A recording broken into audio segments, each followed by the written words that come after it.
A significant portion of household budgets, as we all know, goes to food, a major component of the cost of living.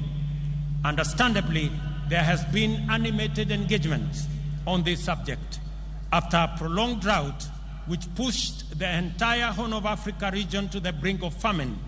Widespread shortages of staple foods have driven food prices beyond the ability of many households to afford them.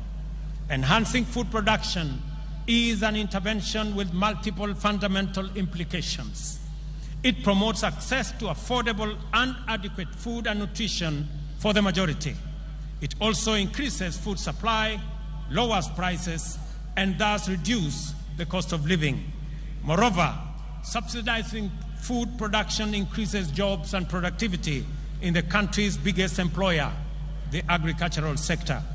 In keeping with our commitment in this critical sector, we have registered 5 million farmers nationwide. These farmers immediately became eligible to receive subsidized fertilizer, and those who stepped forward received their full fertilizer requirement, unlike in past seasons when the allocations were rationed. As a result of these